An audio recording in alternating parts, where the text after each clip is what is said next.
তো দেখছো বন্ধুরা, কুসুম রেডি অ্যাকশন কি অ্যাকশন আরে আমাকে যেতে হয়ে অ্যাকশন বলে দিচ্ছে। অ্যাকশন অ্যাকশন দাঁড়ান, আমি এক্ষুনি ওকে কল করছি। হ্যাঁ, তোকে সেলাই শিখতে হবে না, চলে আয়, তোর দাদা অফিস থেকে চলে এসে তাড়াতাড়ি আয়। আরে আমাকে বলেন সব বলি না কেন? একবার হ্যালো বলতে বলবে হ্যাঁ মোদি বলো, তারপর তো বলবে ওর স্পেসিফিক হলো। আমি ভুলে চলো গেছি। রেডি অ্যাকশন দাঁড়াও দাঁড়াও, এক্ষুনি করছি। হ্যালো, তুই বাড়ি চলে আয়, তোর দাদার অফিস হয়ে গেছে, বাড়ি চলে এসেছে। ঠিক আছে বৌদি, আমি এক্ষুনি আসছি। হ্যাঁ, আর সেলাই শিখতে হবে না, তাড়াতাড়ি আয়। এক্ষুনি এসেছি, দাদাকে বলো আমি এক্ষুনি চলে আসছি।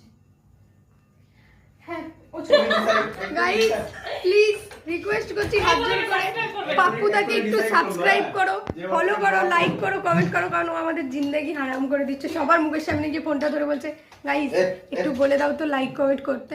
আমি বলে দিলাম প্লিজ রিকোয়েস্ট।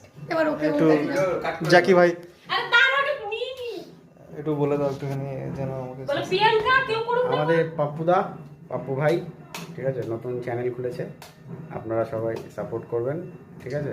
দীঘাতে বাড়ি, দীঘার ভালো ভালো ভিডিও দেখাবে, ও কোথায় কোন কম দামে হোটেল পাওয়া না যায়। না ব্লগ বানাবো, আর আমাদের বিটিএস হলো বিহাইন্ড দ্য সিন। আমাদের বিটিএস আসবে, যা যা আমরা করি আর কি গাইস শর্ট ফিল্মে, গাইস ওর জ্বরে ও অবস্থা খারাপ হয়ে যাচ্ছে, তোমরা এখানে ব্লগ করছো, ও পড়ে গেলে কি হবে অজ্ঞান হয়ে? মানে ডাইরেক্টরের কথা বলছি। হ্যাঁ চলো অ্যাকশন। ডাইরেক্টর একটু বলে দাও, আমার একটা লাইক করে দিতেছি। কি হলো হাসো তুমি? কথা হচ্ছে আগে থেকে ভিডিও চালু করে দিই। কেউ করুক না করুক, প্রিয়াঙ্কা সিলানা কে নামে একটা আছে সাকসেনা। দাদার ক্রাশ সাকসেস